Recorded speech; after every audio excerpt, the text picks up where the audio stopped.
بنگاه کردولوژی و خباتین درباره چا دیروک و زمان کردی ده لیکیتی سوویت بری هات دانین و کنگره یکی کردولوژی سال 1934 لارمنستان که دمیجی ولاتک یکیتی سوویتی بول ورهاته لدار خستن لیریوانه روشنبیر و زانای کرد این وک قانات کردو عرب شمو حجی جندی جاسم جلیل و گل کسی دنتی دا بشتار بون از بخواه سال 1994 لموسکو چوما انستیتویا روجلاتناسی پروفسور مانویل حسرتیان پروفسور که ارمنی بو براسی دوستیم بو رحمه خدا لیبه از لناوا انستیتوی گراند مجمره بحثا خباتین و انستیتوی گلکی گرینگ جبو کردان کرد پشتی و کنگره به 91 سالان نزدیکی 40 پسپورین کردناس روجلاتناس این نفش نو دی سال لموسکو کومبون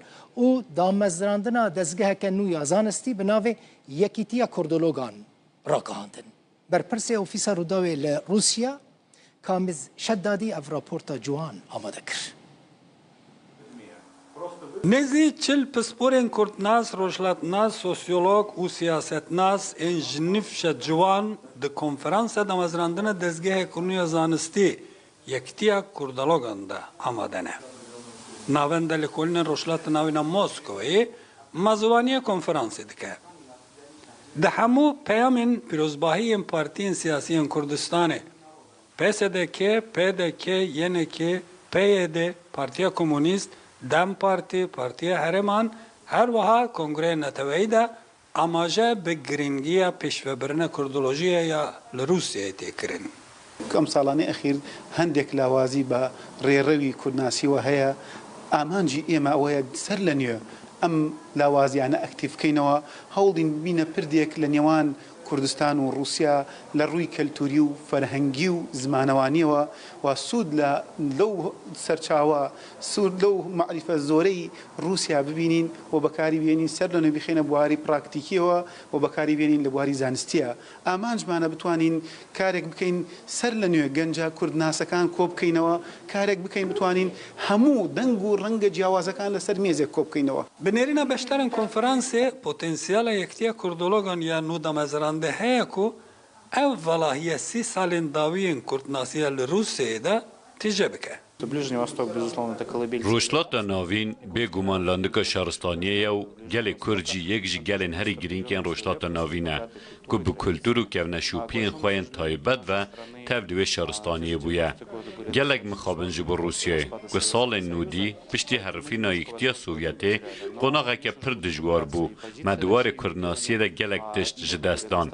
Lê bi pêşvebirina xebatên Yekîtiya Kurdologan ve bi nêrîna min pêgeha Rûsyayê jî li herêmê xurtir dibe.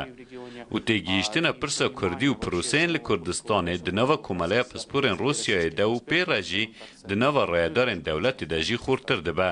Yek ji taybetmendiyên Yektiya Kurdologan weke ku rêkxer û axewer amaje pê dikin beşdariya lêkolerên ciwan e. Ji xwe di salên dawiyê de hejmarekî lêkolerên ciwan ên ji Kurdistanê xebatên xwe li Rûsyayê dimeşînin.